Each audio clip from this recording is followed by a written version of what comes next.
Good morning to everyone. And I'm telling you,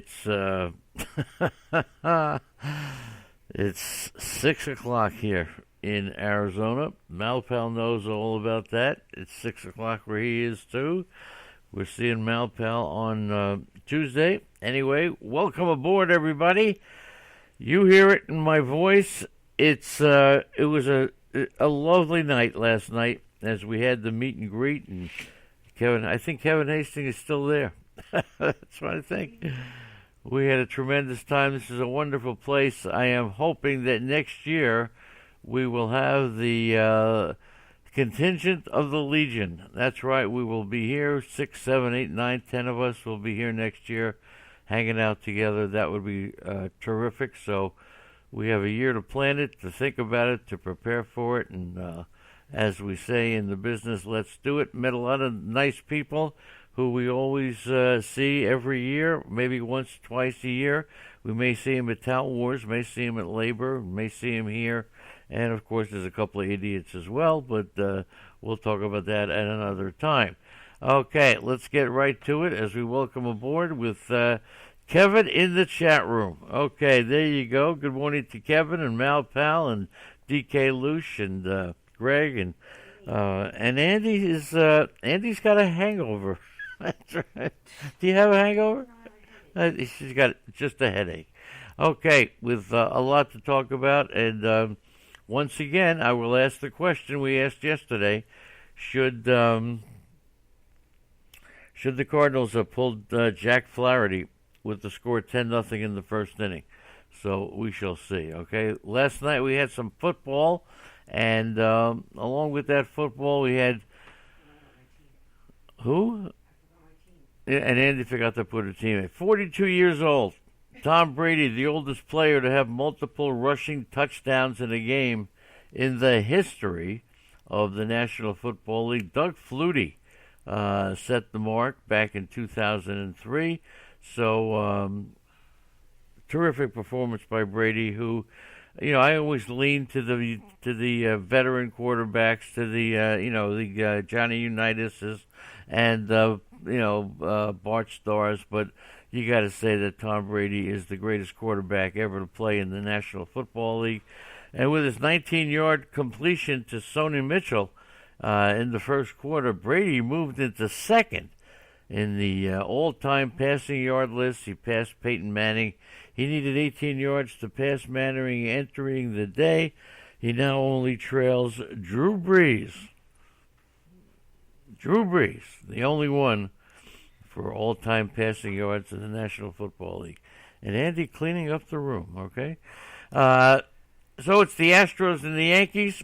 The Astros 6-1 win behind a masterpiece by Garrett Cole. Would have liked to see Garrett Cole go throw a complete game, right? He was fresh. He could have done it. And Garrett Cole, soon to become the richest pitcher in baseball history. Anybody have any doubts about that? The bidding will be strong. The Garrett Cole name will be bantered all over the winter. And it's going to be interesting to see what Garrett Cole does. Maybe Tito Luna will bid on him. Good morning, Tito. White Sox Gal is here as well. Good morning to you all. So, Garrett Cole, on the fringe of becoming the richest pitcher in the history of baseball. And I put a poll up just because, putting the questions up every day. Who's going to win the Cy Young Award? Is there any doubt? I know there was a period of time where we thought it was going to Verlander, just because it was Justin Verlander. After Verlander pitched that no-hitter, I think many of us thought that just about clinched the Cy Young Award for Verlander, but I don't know. It's going to be interesting to see how the vote turns out. Would it be possible for there to be a tie? How about a tie? Anybody have any objections to a tie? Major League Baseball, Cy Young Award in the American League. Anybody have any problems with that? I think more and more that's the way it's going to go. So there you go. Garrett Cole become the richest pitcher in baseball history. The Astros are the first team ever to start a winner-take-all playoff game with 4 consecutive hits. That's right, 4 consecutive hits. And here the Astros went, they started in 1962 in the expansion draft with the New York Mets. From 1962 to 2016, the Astros made 4 league championship appearances. And now from 2017 to 2019, in that small period of time, the Astros have made 3 league championship appearances, okay? So the Astros, the first team to start with 4 consecutive hits, but the 2019 Astros, they now become the 23rd team to go up 2-0 in a best-of-5 season series where they had the best record in the majors, and each of the 22 prior teams have won that series. Garrett Cole had a 4-0 lead. He gave up more than 4 runs in a game only 2 times this year. The last time Garrett Cole gave up 4 runs is Andy making some Hawaiian coffee presented to us by Kevin Hastings. Brewing it up. I don't know how she's going to do it, but she'll figure it out. 2019, so 4-0 lead. Garrett Cole, the last time he gave up 4 runs was back on May 22nd. All right, and the Astros had 4 runs in the first inning, and at that point, you had to know that the ball game was over. The last time Garrett Cole gave up more than 4 runs, okay, again, was May 22nd, and he only did it twice all year. How about that? And they were 6-0 when they scored 4 runs in the first inning. So right off the bat, and I wonder about the Arizona Fall League. Many of us really wanted to watch that Houston-Tampa game. We had the greet over at the Cubs home baseball park for spring training. Beautiful place. And I think Kevin, he said to me after being here for an hour, he says, I'm already booking my trip for next year. And that's fantastic, okay? That's fantastic. And how many people, when and it's really interesting, how many people have actually heard Kevin's podcast, okay? And that was exciting to see, exciting to hear. So Cole with 10 strikeouts, 4 on 4-seamers. He had 4 of them on sliders, only 1 on a changeup and 1 on a knuckle curve. And it was the 11th consecutive game that Garrett Cole has struck out 10 or more batters. So Garrett Cole has become the best pitcher in Major League Baseball. And I don't think there's any question about it. I don't think you can put... who would you rather have next year? Your turn to pick. You want to go for a pitcher. You're going to go for Garrett Cole? You're going to go for Max Scherzer? Who are you going to take next year, Andy? Max Scherzer or Garrett Cole? Or is there somebody else? Is there anybody else you would take? Throw out a name. I'll put it up as a Twitter poll tomorrow. Max Scherzer or Garrett Cole tomorrow. Is there anybody else who goes in that class? Certainly not Chris Sale. Who could? No, you can't put Verlander in there. I don't think. I think you'd have to go Cole over Verlander. But would you take Cole over Scherzer next year? Okay. 11th consecutive game that Garrett Cole has struck out 10 or more batters. He had a streak of 73 innings with at least 1 strikeout, and that included the postseason. It ended in the 3rd inning of last night's game. But then, after not having a strikeout-less inning since August 1st before today, he did it again in the 7th inning. So how about that? Strikeout innings, 73 consecutive innings with a strikeout. Holy mackerel, okay? And let's ask this question to the chat room. The second longest streak of innings with at least 1 strikeout this season was who? So Garrett Cole had the longest consecutive inning streak of strikeouts. Name the 2 pitchers. Can you name one of the two pitchers who had at least one strikeout in 25 consecutive innings, and that is second. That's how big Garrett Cole was this year. But who was second? And I will give you a clue. One was a starting pitcher, and the other one was a relief pitcher, who were tied for second in the most consecutive innings with a strikeout.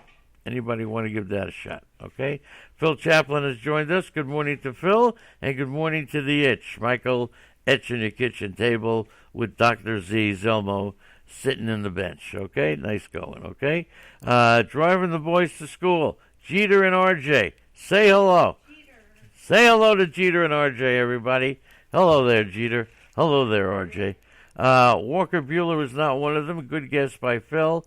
Josh Hader is not one of them. Good guess by Kevin. So who is it? Who are the two pitchers with the most consecutive strikeouts? I'm going to tell it to you because you won't get it. The only way you get it is if you looked it up. And how do you even look it up? The two pitchers with the most consecutive strikeouts, second to Cole, okay, were Eduardo Rodriguez with 25 consecutive innings with a strikeout. And this is going to knock you off your socks. Luke Jackson, second with 25 consecutive innings of strikeouts. So, but the next longest streak in the history of baseball, Pedro Martinez and Johan Santana. Martinez won 40 innings with consecutive strikeouts back in '99, and Santana won 39 innings with consecutive strikeouts back in 2002. And here's some Kevin coffee. Time out for some coffee from Hawaii. Yippee-ki-yo-ki-yay, okay? It's Garrett Cole, and this, I'll tell you what, this is the first podcast I've ever done, which, I mean, so much on one player. 17-0 with a 1.69 ERA in his last 23 starts. The Astros have won his last 14 starts. Unbelievable. And anybody remember the last time the Astros lost a Garrett Cole start? I'm not asking you for the day or the month or the week or whatever. What team was the last team to beat Garrett Cole? It was back in July. So Garrett Cole has absolutely emerged as the best pitcher in Major League Baseball. The last time they lost a Garrett Cole start at home was May 22nd against the White Sox. But the last time they lost a Garrett Cole game was, and I will tell you, was against the Texas Rangers. Last time they lost a Garrett Cole game was to the Texas Rangers. And when was it? It was in July. Garrett Cole has won 18 straight decisions. Now, the longest winning streak by any pitcher in a single season, regular and postseason, is 19 by Rube Marquardt back in 1912. So Garrett Cole in pretty good company. I'm sitting here and I got the blanket on me. This monster over here just, I mean, it's like 31 degrees in this room. Okay? But I'm not too sure. And if you saw the end of the game, have you ever seen a series end with the starting pitcher sprinting to the mound to hug the closer, and he got there before the catcher? That's right. He got there before. I'm drinking coffee because I'm freezing, so I'm sorry. Garrett Cole sprinted to the pitcher's mound, hugged the pitcher, hugged that closer. Unbelievable. And Garrett Cole, 54 batters faced in this series. He gave up 6 hits, 25 whiffs, and 52 swing and misses. So he struck 52 swings and misses. Okay? And when he got his 8th strikeout, he set a new record for the most strikeouts in a single division series with 23. So I'm telling you, it was the Garrett Cole day, and it's going to be interesting to see how Garrett Cole performs in the offseason, right? Travis d'Arnaud was the 40th time the Rays swung and missed against Garrett Cole in this series. And interesting that Travis d'Arnaud, big factor in the Tampa Bay season. Just another blunder by Brodie Van Wagtail. Just letting go Travis d'Arnaud and basically got nothing. Last time Garrett Cole, it's been really all the way back to the end of July or the beginning of August that Garrett Cole didn't have 10 strikeouts in a start. 11 straight starts, including the postseason, where Garrett Cole had 10 or more strikeouts. So the kid is just killing it. Now the Astros and the Rays, one of the interesting things about the series, and admittedly I didn't watch every inning of the series, but if you take a look, there was only one lead change. That was in Game 3 on Kevin Kiermaier's second inning home run. Only one lead change in this entire series. Pretty unbelievable. And now George Springer. When you talk about most valuable players, George Springer's name will probably not be in the top 5, okay? But he is the Astro player. In games when George Springer scores a run, the Houston Astros are 50-15. That's a .769 winning percentage. 50-15. When Springer does not play, or when Springer does not score, including the postseason, they're 59-42. That's a .584 winning percentage, right? So it's really incredible how Springer has become the hub, the catalyst, the real leader of this team, and a big argument could be made for George. I mean, Bregman's going to get the votes. They'll be spread out, but still, I got to tell you, George Springer, when it comes to MVP, when he scores, the Astros are 50-15. Now, one of the other interesting things that we noticed in this game, right off the bat, Alex Bregman said when he got that single, his first at bat, it's come out now that Tyler Glasnow tipped his pitches. He was tipping his fastball and curve, and it was based on the change in his glove height. Unbelievable how much you can pick up. And the Rays also thought the Astros, analytically, we all know that they're among the top teams, if not the top. The other thing that the Astros do is they have a reputation for stealing signs. They have a reputation for really studying the pitchers and picking up the pitchers' weaknesses and the tipping of the pitches. And let's give the Astros a lot of credit. Without a doubt, the Astros are the best coached team in Major League Baseball. I don't think anybody has any questions about that, okay?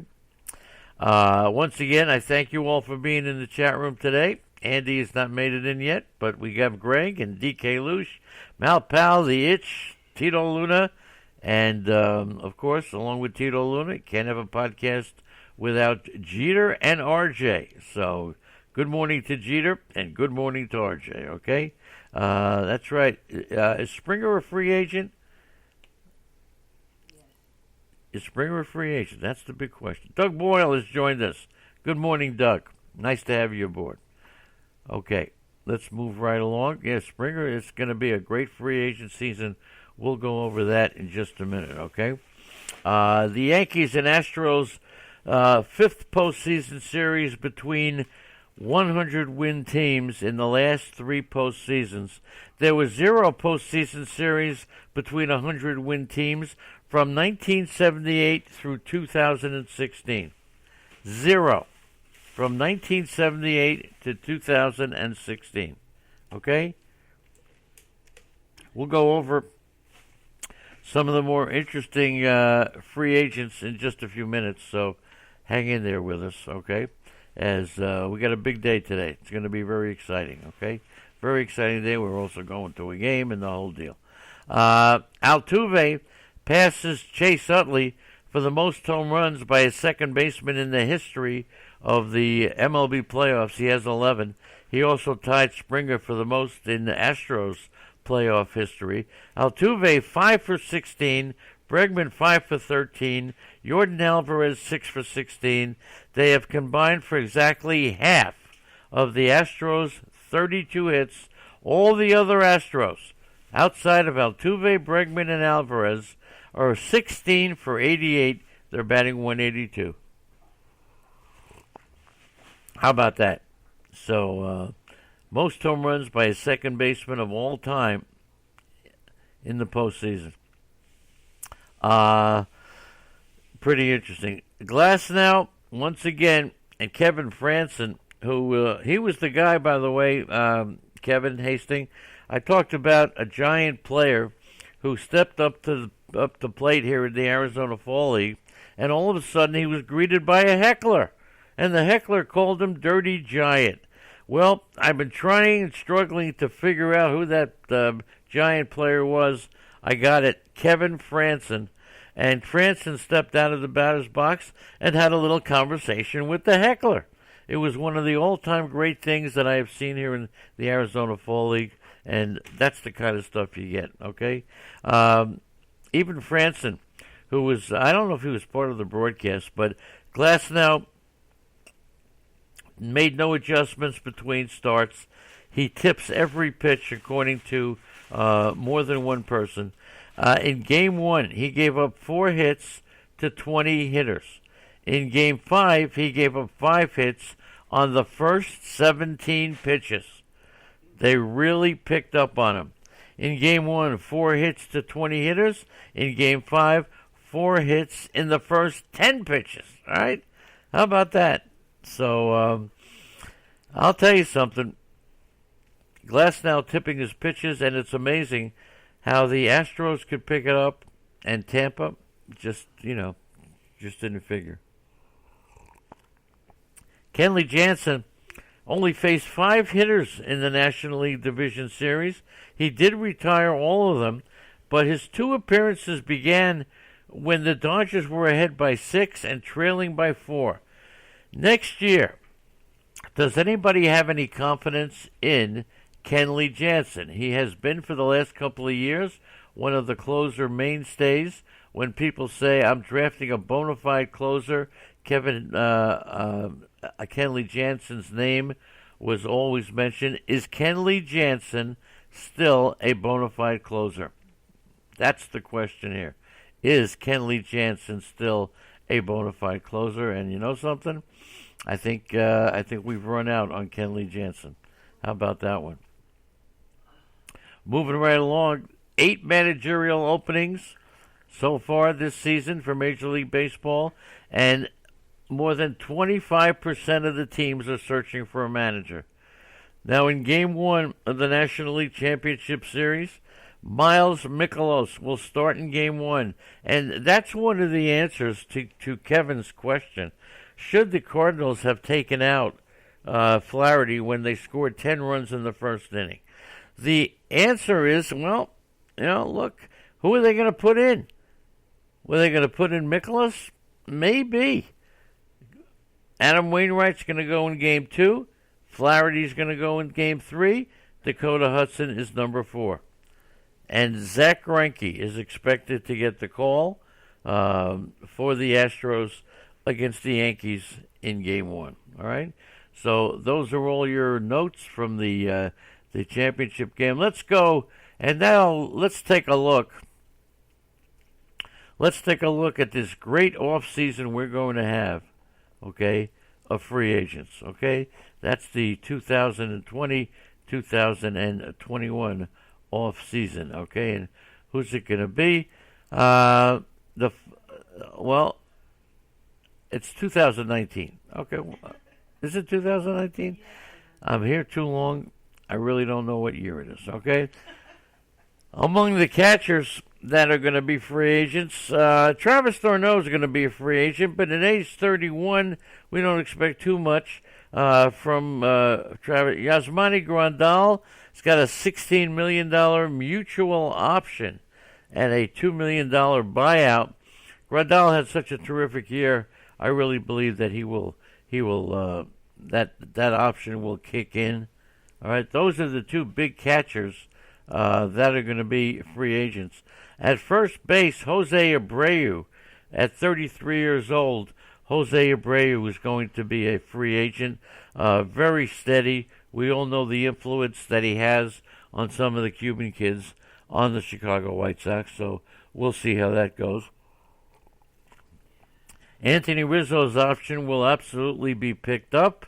No question about it. $14.5 million club option. Over at second base, Brian Dozier's a free agent at age 33. He won't get too much play. Jason Kipnis, another free agent at age 33. He's got a $16.5 million club option. Mike Moustakas has an $11 million option. So, that'll be, and a $3 million buyout. I'm pretty sure that option is going to be, it's a mutual option. So, Moustakas could opt out once again. It's got to be mutual. It's not just the team. It's not just the player. They both have to agree, and if they do, it's $11 million, and ain't going to happen. Not happening. Over at shortstop, Elvis Andrus can opt out of remaining 3 years at $43 million. Freddie Galvis has a $5.5 million club option. The talk is that will be picked up no matter who the manager is. Over at third base, and we have Moustakas over at third. Where do we have Moustakas? We have him at shortstop. We had him at second. We had him at second, but you can make him over at third too. Anthony Rendon at age 30, and one of the strangest things he's 30 years old. You gotta believe that Washington is going to make a big effort to extend Anthony Rendon, if they can. In the outfield, Alex Gordon's a free agent, but his time has passed. J.D. Martinez, we all know he could opt out of his remaining 3 years, $62 million. Marcell Ozuna is a free agent at age 29. How about that one? Marcell Ozuna is a free agent at age 29. And it doesn't look like, and it's one of the reasons that doesn't look like Springer is a free agent this year. Okay? Center fielder Starling Marte has a club option. Okay? That'll be picked up. But no George Springer. Springer is not a free agent. Over in right field, Cole Calhoun. And when you take a look at, Kevin and I were talking about that yesterday. When you take a look at some of these players, Andrea's boy, what's his name? No, come on, man. Poppy. Poppy. Are you out of your mind? Who's the player that you like? I like those two. Good. Who's the player you saw last night? Brandon Marsh. Good-looking young outfielder for the Angels. And, of course, what's the other guy's name? Joe Adell. Another good-looking outfielder for the Angels. Doesn't look like Cole Calhoun. It's a $14 million club option. May be cheap enough for them to take him, but he's 32 years old. That's going to be interesting to see how that works out. Nick Castellanos at age 28 is going on the free agent market. Unbelievable. Jason Hayward with he could opt out of his remaining. I don't know. He had a clause, 550 plate appearances. I don't know if I don't know. He has 4 years at $86 million, so we'll see. Okay. As far as designated hitters, Nelson Cruz got a $12 million club option. Edwin Encarnacion, a $20 million club option. Avisail Garcia, those are the big names. And as far as pitchers go, this is unbelievable how Madison Bumgarner at age 30 is going to be a free agent. Jake Arrieta, now he could opt out of his remaining 1 year deal unless the Phillies exercise a 2 year, $40 million option. I don't think they're going to do it. Chris Archer has a $9 million club option in one of the worst. Glass now and Who was the other player along with that? That lopsided trade. I'm having a hard time thinking this morning. But Chris Archer at age 31, he will be a free agent as well. Yu Darvish can opt out. He's got 4 years remaining at $81 million, but he could opt out. Garrett Cole, he's 29 years old, going to be the big winner. There's no question about it. Garrett Cole will be the big winner in the offseason. Donkey Okie has joined us. Where you been? All right. It's amazing. Every time we go out with people, they never show up in the chat room anymore. Well, yeah, but Donkey Okie is here. Good morning, Donkey. We saw Donkey Okie in Oklahoma City. Great to see you, kid. Thanks for coming back to the chat room. I was beginning to think maybe it was something I said. Okay? Unbelievable. So moving right along as we're covering a little bit of next year's free agent class, Corey Kluber is going to become a free agent at 34. He's got a $17 million club option. So Dallas Keuchel will be a free agent. Wade Miley a free agent. Jay Odorizzi, who had such a great season this year, he'll be a free agent as well. So it was Jose Quintana, $11 million club option. Okay. We'll see. It's got to be mutual though, so we'll see about that. And as far as Zach Wheeler, who's 30 years old, he'll be a free agent unless he's extended by the New York Mets. As far as relief pitchers are concerned, you've got Daniel Hudson at age 32. Somebody's going to pick him up. Somebody was telling me, Phil Hirsch was telling me, he picked up Daniel Hudson in his league the last day of the season, just to have him in the keeper league for next year. 32 years old. Kenley Jansen can opt out of his remaining 2 years. I don't see it. Normally Kenley Jansen would opt out, but he's not healthy. I don't think Kenley Jansen's opting out. But it's going to be an interesting off season. A lot of good names in the off season. Okay, as far as other relief pitchers, from the Sean Doolittle has a $6 million club option, so he'll be picked up by there. And basically, that's pretty much what we got.